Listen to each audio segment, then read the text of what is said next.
السلام عليكم ورحمة الله وبركاته. وحشتوني من الفيديو اللي فات. رجعنا في فيديو بقى ظريف خفيف خالص سريع كده. بس الفيديو ده بقى البنوتك بقى، يعني مش روتين ولا اكل ولا اي حاجة، هو روتين بقى ايه لشعرنا بقى يا جماعة. احنا منستخدمش منتجات غالية يا جماعة. احنا الحنة بتاعتنا دي حنة طبعا، دي اعشاب طبيعية.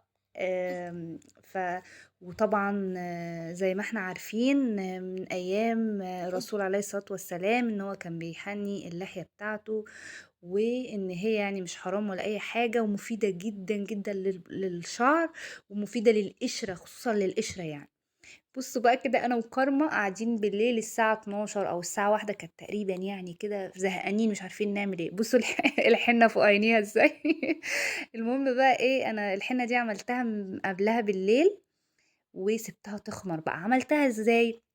جبت الحنة اللي هي العادية بتاعتنا ديت، حطيت عليها شاي مغلي وشوية من الخل، وبعدين غطيتها بقى كده وسبتها ايه، سبتها لتاني يوم. ده بقى تاني يوم جيت بقى حطيتها على شعر كارما بقى كده، وحطيت لها على ايديها. يا خلاص يا ناس ما شاء الله، بصوا دي عامله ازاي. حطيت لها على ايديها بقى، وبعدين حطيت لها على شعرها كده. وبصراحه انا كنت نفسي ابيتها بيها، بس قلت هتبهدل لي الدنيا.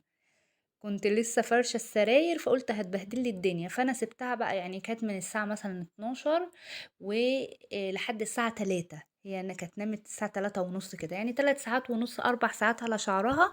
وبصراحة عملوا النتيجة دي. ما بالكم بقى لو قعدتوا طول اليوم مثلا عاملين الحنة ديت وتسيبوها بقى كده، هتدي لون حلو قوي كده، وتستفادوا من الحنة اكتر يعني وكده. بس سبتها 3 ساعات ونص بقى على شعرها، وبعدين دخلت غسلتها لها كده زي ما انتم شايفين. وبصراحة عملت لون جميل قوي على شعرها كده.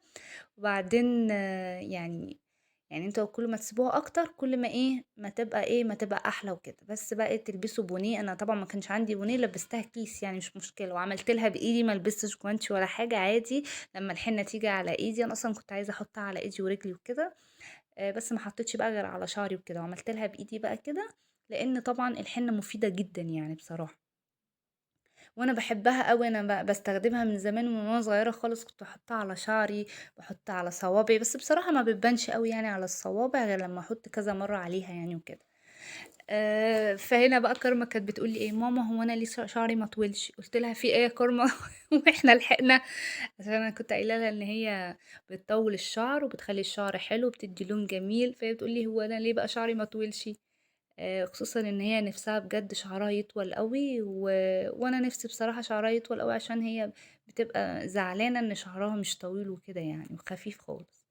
بس طبعا كده احلى يا كارما، صح؟ عشان كده شكلها جميل قوي. وايه رأيك بقى في لون الحنة؟ كارما معانا يا جماعة، ايه رأيك بص اللون، ايه رأيك يا كارما؟ عجبك؟ عقبال ما اروح عند ماما بحط خمار كده في شعري واكنه طويل عشان بتقول لكم يعني ان هي بتزود شعرها كده، بتحط طرحه كده سمراء اكن شعرها طويل، يعني عشان نفسها شعرها يبقى طويل. بس ايه رايك؟ ما شاء الله، الله اكبر. شكله حلو قوي يا احمر كرم. خالص، شفتي؟ احمر رد. احمر رد رد خالص يا جماعه. عايزين شعركم يبقى رد، حطوا بقى حنه واستخدموها. بس يا ريت وانتوا عاملين الشكل المنظر اللي انتوا شفتوه في كارما ده، ما يبقاش حد في البيت خالص، لازم تبقوا لوحدكم. يعني لو جوزك معاكي ما ينفعش يشوف المنظر ده خالص يعني.